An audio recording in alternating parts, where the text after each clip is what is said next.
Hello dears, आज के इस वीडियो में हम शुरू करने वाले हैं फ़िज़िक्स क्लास 9th की फ़िज़िक्स को शुरू करेंगे।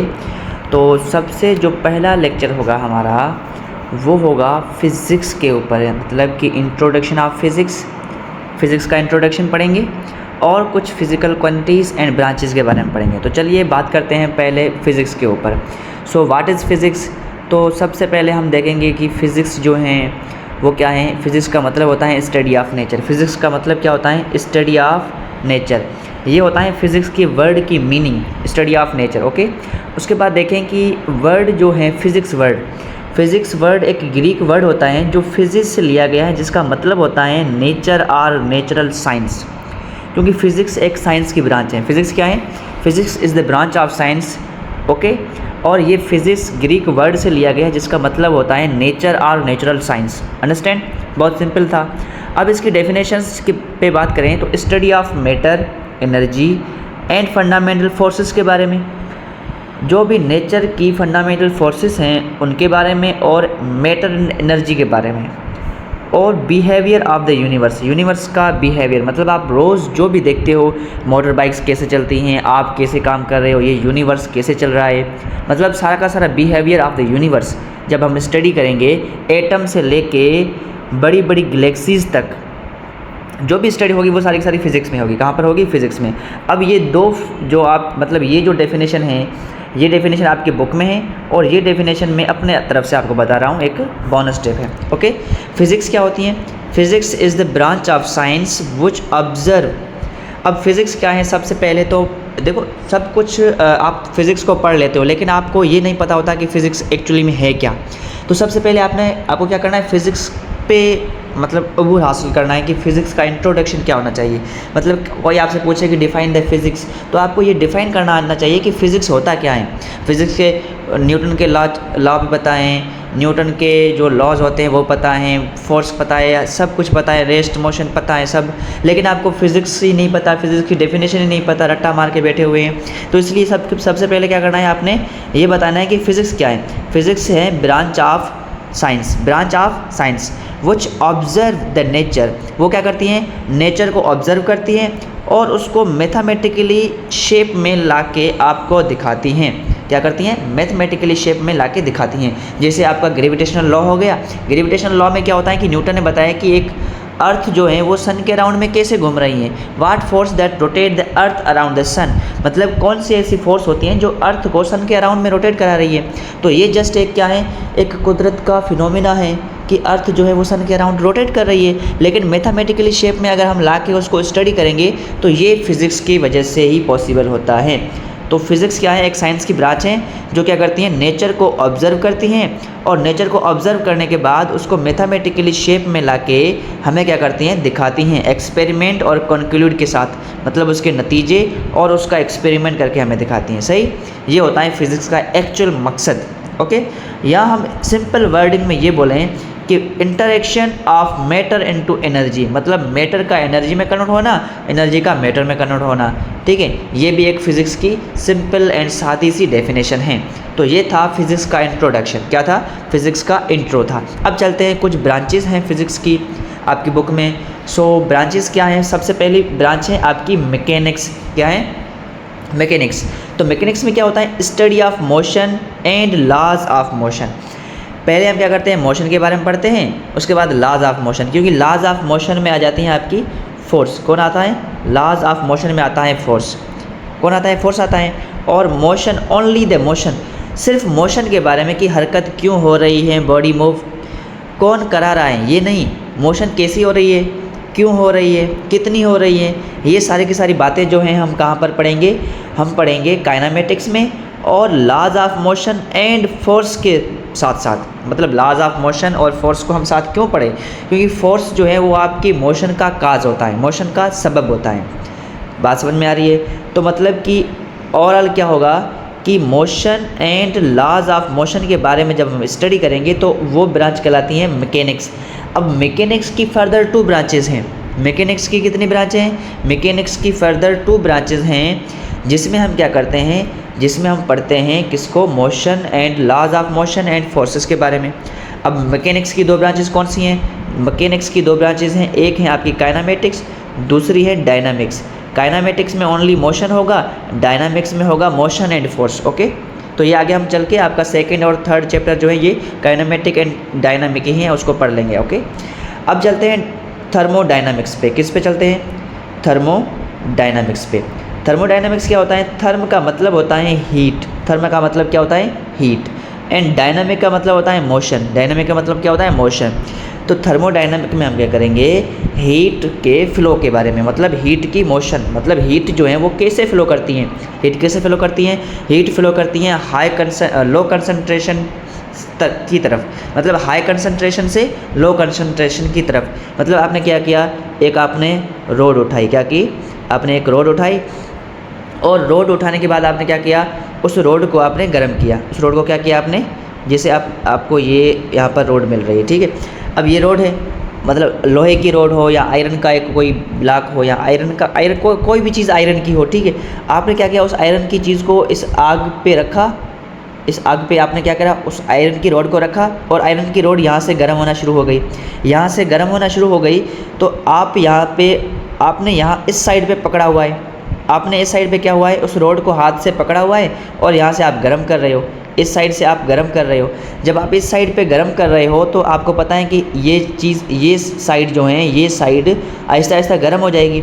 जब ये साइड गर्म हो जाएगी तो हीट जो है वो आगे की तरफ मूव करेगी, हीट जो है आगे की तरफ मूव करेगी, और आहिस्ता आहिस्ता आपका हाथ जलने लगेगा। तो मतलब क्या होता है कि हीट जो है वो फ्लो करती हैं high heat to low heat की तरफ। मतलब यहाँ पर आपका टेम्परेचर बढ़ गया और यहाँ पर टेम्परेचर लो है, क्योंकि आप हाथ में पकड़े हुए हो। जब टेम्परेचर यहाँ पर आपके हाथ की तरफ ज़्यादा हो जाएगा, हीट फ्लो की तरफ, तो देखो क्या होता है कि flow of heat and heat energy के बारे में पढ़ेंगे। तो वो पढ़ेंगे कहाँ पर? थर्मोडायनामिक्स में। अब थर्मोडायनामिक्स में थर्मोडायनामिक का फर्स्ट लॉ होता है, सेकंड लॉ ऑफ थर्मोडायनामिक, ये सारा का सारा हम थर्मोडायनामिक्स में पढ़ेंगे। ओके, अब चलते हैं इलेक्ट्रिसिटी में। किस में चलते हैं? इलेक्ट्रिसिटी एक बहुत ही कैजुअल एंड क्या कहते हैं, इंटरेस्टिंग ब्रांच है फिज़िक्स की। क्या है? इंटरेस्टिंग ब्रांच है। देखो, स्टडी ऑफ चार्जेस, वो चार्जेस जो रेस्ट पे हो या मोशन में हो। हम अब देखो, जैसे आपकी ब्रांच थी, आपकी ब्रांच कौन सी?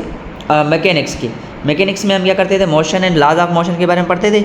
ऐसे ही इलेक्ट्रिसिटी में हम क्या करेंगे? चार्जेस के बारे में पढ़ेंगे।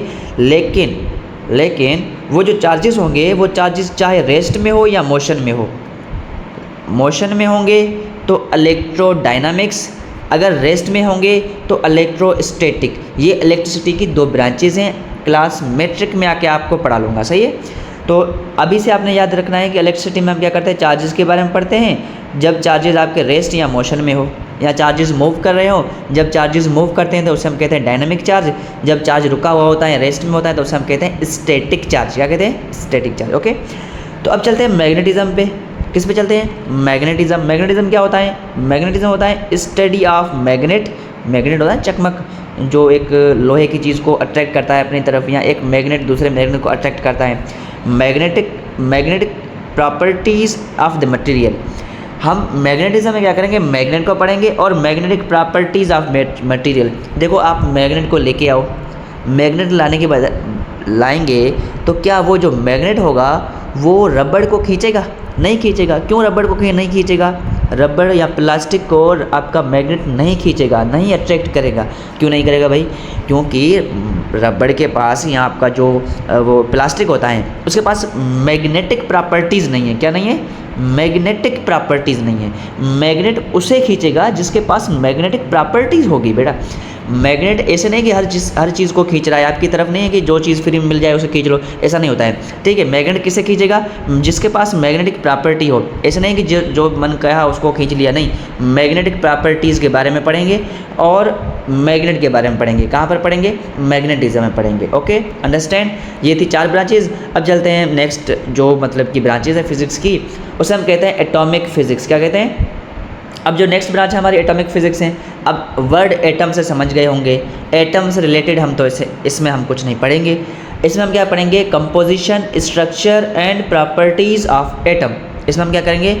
एटम की कंपोजिशन, एटम कैसे बना हुआ है, एटम की स्ट्रक्चर, बनावट क्या है, प्रॉपर्टीज़ ऑफ एटम, यानी एटम की क्या क्या प्रॉपर्टी हैं। जैसे कि आपके पास आपका मोबाइल होगा, पेन होगा, कॉपी होगी, बुक्स होंगी, ये आपकी प्रॉपर्टी, आपकी मिल्कियत है।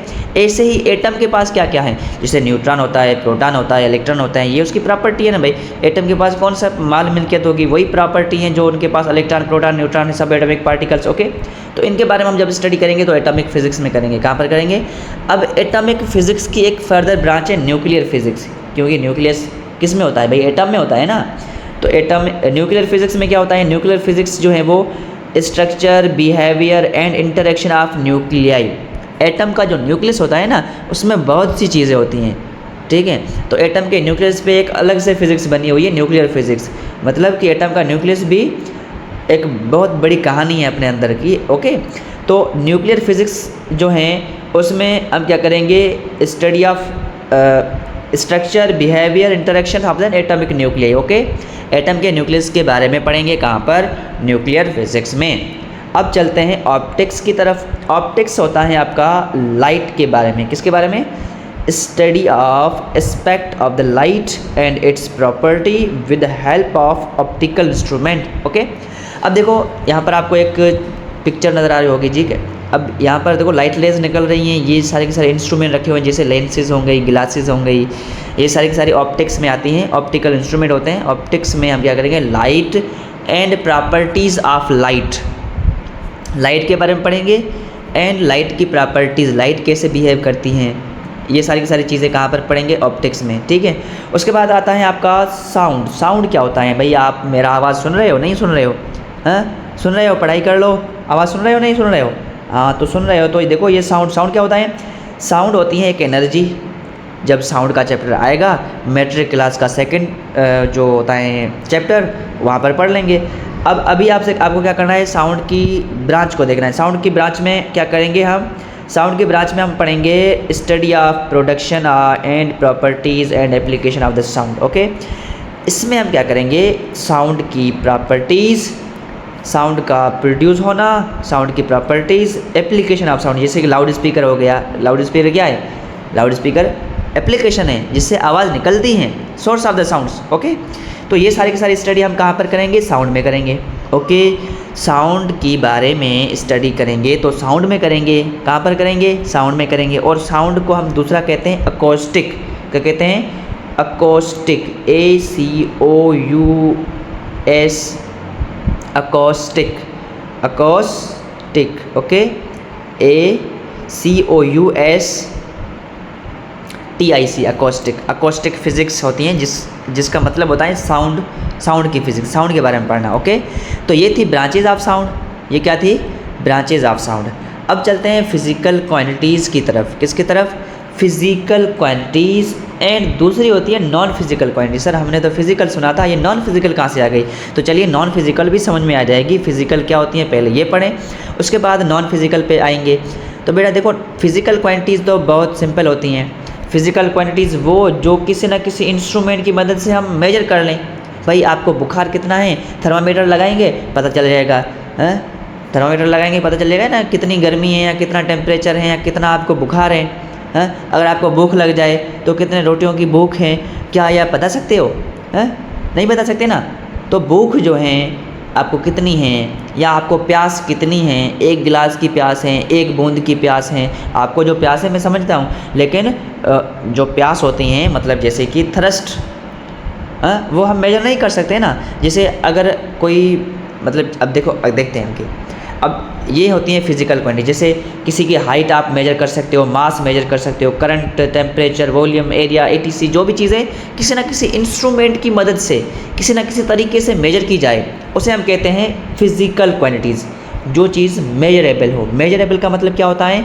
जो चीज़ मेजर की जाए, जिसको हम मेजर कर सकें। ओके, और नॉन फिजिकल क्वांटिटीज़ वो होती हैं जिसको हम मेजर ना कर पाएँ, मतलब कि क्वांटिफाई, नंबर्स की तादाद में उसको ना बता सकें। वैसे बता सकें मुझे भाई प्यास बहुत है, मुझे कम प्यास है, मुझे भूख बहुत लगी है, मुझे कम भूख लगी है, ऐसा तो बोल सकते हैं। लेकिन ऐसा नहीं बोल सकते मुझे 3 रोटियों की भूख लगी है, मुझे 2 गिलासेस की प्यास लगी है, ऐसा एग्जैक्टली नहीं बोल सकते आप। ओके, तो नॉन फिजिकल क्वांटिटी में जैसे आपको दर्द हो रहा है, भाई पेट में दर्द हो गया, एक आपकी बहन है या भाई है छोटा, उसको भी पेट में दर्द हो गया, तो आप अबू को क्या बोलेंगे? अबू मेरे को उससे 2 गुना ज़्यादा पेट में दर्द है या 5 गुना ज़्यादा दर्द है, हाँ ऐसा नहीं बोल सकते ना, नहीं बोल सकते। या आपकी अम्मी आपसे प्यार करती हैं तो आप जाके अम्मी से पूछोगे अम्मी मुझे कितने न्यूटन का प्यार करती हैं, मुझे कितने किलो का प्यार करती हैं, मुझे मेरे भाई को कितने किलो का प्यार करती हैं, तो ये नहीं हो सकता है। प्यार, पेन, एंगर, गुस्सा किसी को आ गया या जो भी इमोशंस होते हैं, इमोशंस भाई इमोशन क्या ही बात है, तो इमोशन को हम क्या करते हैं, मेजर नहीं कर सकते। ये सारी की सारी नॉन फिजिकल क्वांटिटी है क्योंकि इसको हम क्वांटिफाई नहीं कर सकते हैं बेटा, क्वांटिफाई नहीं कर सकते, अंडरस्टैंड। तो ये होती है नॉन फिजिकल क्वांटिटी जिसको हम मेजर ना कर पाए, लेकिन फील तो कर रहे हैं भाई, दर्द हो रहा है, प्यार हो रहा है, एंगर, गुस्सा, इमोशंस, जो भी हमारे इमोशंस हैं, ओके। तो इसलिए इमोशंस पे कंट्रोल रखो। अब फिज़िकल क्वांटिटीज़ का हमारे फिज़िक्स में काम है, नॉन फिज़िकल का कोई काम नहीं है फिज़िक्स में। Non physical means no physics, physics में कोई काम नहीं उनका, ओके। वो जाके बायोलॉजी में पढ़ो, ठीक है, कि दिल धड़कता क्यों है, किस लिए धड़कता है, तो वो बायो में जाके कर लेना, ओके। तो चलिए फिज़िकल क्वांटिटीज़ में 2 तरह की क्वांटिटी होती हैं। पहला होता है बेस या फंडामेंटल क्वांटिटी। क्या होता है, बेस या फंडामेंटल क्वांटिटी। अब बेस या फंडामेंटल क्वांटिटी में क्या होता है कि आपकी फ़िज़िकल क्वांटिटीज़ जो किसी भी दूसरी क्वांटिटी की मदद से एक्सप्लेन की ना जाए, okay.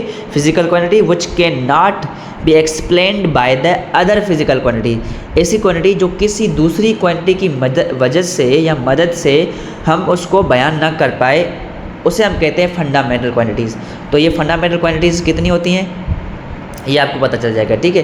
Can not explain by physical quantity, understand.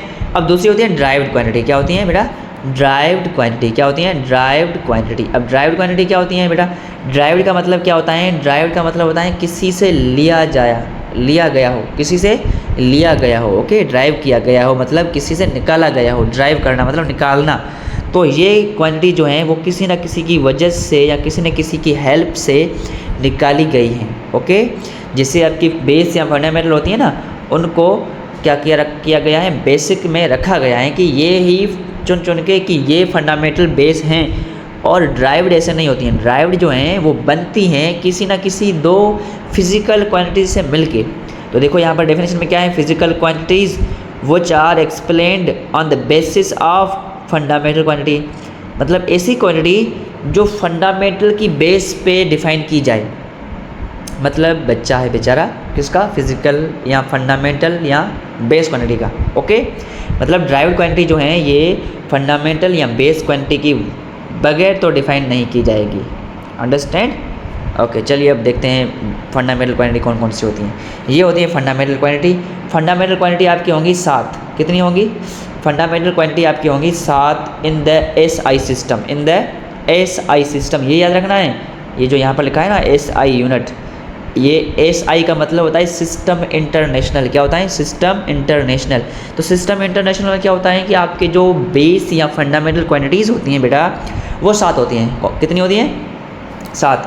पहली होती है लेंथ, जिसका यूनिट होता है मीटर और सिंबल होता है m। दूसरा होता है mass, time, electric current, temperature, luminous intensity और अमाउंट ऑफ सब्सटेंस, ओके। तो ये सारी की सारी 7 आपकी क्या हैं, फंडामेंटल या बेस क्वांटिटी हैं, और इनके ये SI यूनिट्स हैं और ये उसकी सिंबल्स हैं, सिंबल, ओके। क्योंकि हमें तो पूरा नाला नहीं, पूरा जो नेम होता है या जो सिंधी में बोलते हैं नालो, तो वो नेम नहीं लिखना है हमें, ओके। वो नेम नहीं लिखना है हमें, जस्ट सिंबल से पता चल जाएगा कि ये क्या है, ठीक है। क्योंकि हम बहुत आलसी हैं ना, तो हमें सिर्फ सिंबल चाहिए, नाम कौन इतना लिखे, ओके। ये 7 होती हैं आपकी फंडामेंटल या बेस क्वांटिटी। अब चलते हैं ड्राइव्ड क्वांटिटी की तरफ।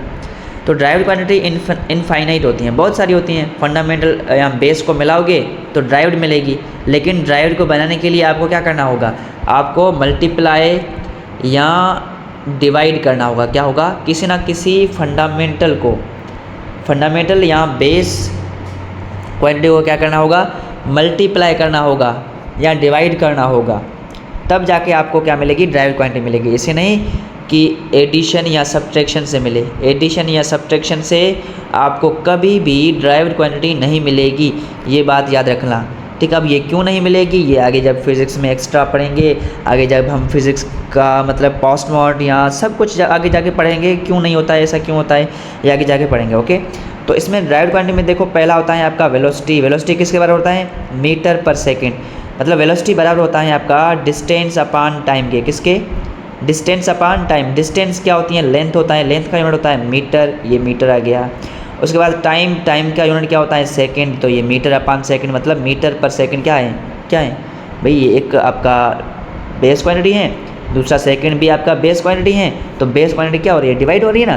तो दो बेस क्वांटिटी डिवाइड होके आपकी एक ड्राइव्ड क्वांटिटी बन रही है। क्या बन रही है? Derived quantity. तो ऐसे सारी की सारी ये ड्राइव्ड क्वांटिटी हैं, इस तरीके से बन रही हैं। बात समझ में आ गई? बात समझ में आ गई हो तो आगे चलें। आ गई समझ में बात? Okay, very good. चलिए, अब जो ये हमारा टॉपिक होगा vernier caliper and micrometer screw gauge, micrometer screw gauge, ये हम पढ़ेंगे इन द नेक्स्ट लेक्चर। तब तक के लिए पढ़ते पढ़ाते रहो। Good bye. और इस चैनल पे अगर न्यू हैं आप तो इस चैनल को सब्सक्राइब करो और बेल आइकन को क्लिक करो ताकि ऐसे ही लेक्चर, इंटरेस्टिंग फिजिक्स लेक्चर आपको क्या करें? मिलते रहें। अंडरस्टैंड? Okay, thank you.